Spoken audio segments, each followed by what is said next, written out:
vous dites qu'il n'y a pas que le PSG dans la vie. Vous avez raison, évidemment qu'il n'y a pas que le PSG, même s'il y a ici un certain nombre de supporters assidus. Bon, ils ont gagné. Ils ont gagné. On va commencer par ça parce que c'est le dernier match de la soirée. Voilà, c'est l'actualité. Ils ont gagné sans grande surprise face à Avranches. Ça se passait du côté de Caen. C'est la Coupe de France et le PSG est qualifié pour la demi-finale où ils rencontreront Monaco qu'ils ont battu le week-end dernier. On regarde ce qui s'est passé. Dernière affiche donc des quarts de finale de cette Coupe de France. L'Union sportive d'Avranches, Mont-Saint-Michel, 13e de national, l'équivalent de la 3e division, défiait le PSG, double tenant du titre et actuel 2e de Ligue 1. Atem Ben Arfa ouvre le score avant la pause et marque à nouveau. Regardez juste après. Paris qui ne fait aucun cadeau aux Normands après l'heure de jeu. C'est Lucas qui va de son tir. Et enfin, c'est Javier Pastore qui inscrit le 4e et dernier but pour le 4-0. C'est le score. Donc, le 25 avril, Paris accueillera Monaco en demi-finale. Sa victime samedi dernier en finale de la Coupe de la Ligue.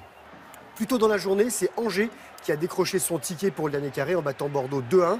Les Angevins marquent en premier dès la 8e minute par Bérigo. 10 minutes plus tard, c'est Sankaré qui permet à Bordeaux d'égaliser un partout. Mais c'est finalement donc Angers qui l'emporte avec ce tir de Ndoye en demi-finale. Angers affrontera Guingamp.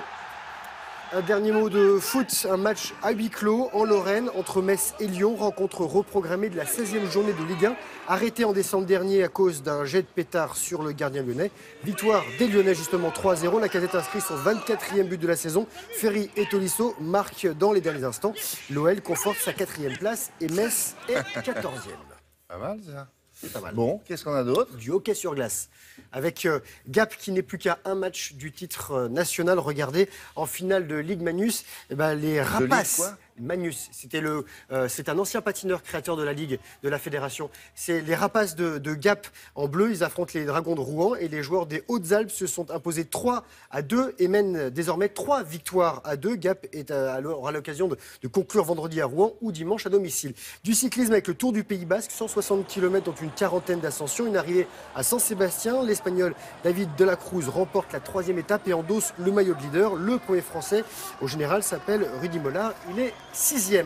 Du basket, Coupe FIBA, 2 clubs français en finale. Chalon ici en blanc est défait à l'aller, dominé les Belges d'Ostende en demi-finale. Retour 83-65. Et Chalon-sur-Saône rencontrera en finale Nanterre ici en vert, qui avait également été battu à l'aller, qui hier soir a dominé les Allemands de Bonn 86-81. Finale le 26 avril, le basket français donc en forme.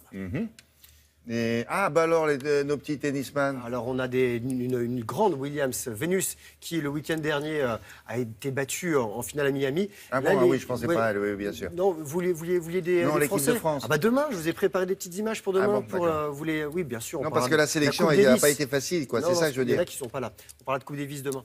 Je voulais vous montrer Venus Williams. Voilà, elle n'est pas si en forme que ça. Regardez, en fait, ce week-end, Venus Williams s'est inclinée en finale à Miami, donc c'était bien passé la semaine dernière. Hier, l'Américaine 10e mondiale s'est arrêtée au 2e tour du tournoi de Charleston en Caroline du Sud. Elle a gâché 2 balles de match. Son adversaire, l'Allemande Sigmund, 37e du classement, a profité pour revenir et remporter cette rencontre. Et 6-4, 6-7, 7-5. Et c'est la première fois de l'année que l'Allemande bat la pensionnaire de top 10. Ça tape, hein. Ça tape fort. Voilà, et cette balle qui sort.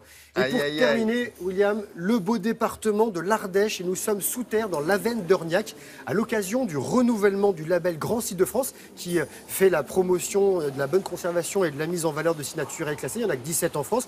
Et des slackliners se sont exprimés. Des slacklines, en fait, ce sont ces sangles souples tendues entre 2 parois, entre 2 arbres, entre 2 ce que vous voulez. Là, nous sommes dans la grotte, au-dessus des stalagmites, et ils ont évolué comme ça au-dessus du sol. On peut faire ça à quelques centimètres du sol, ce que je vous encourage à faire, William, ce week-end, ou à plusieurs mètres, comme ils le font ici. C'est très bon pour la proprioception. Vous savez, votre gestion du corps dans l'espace, très bon pour les abdos, et ça fait surtout de très belles images. On peut assister à ça, non? Oui, vous pouvez assister à ça.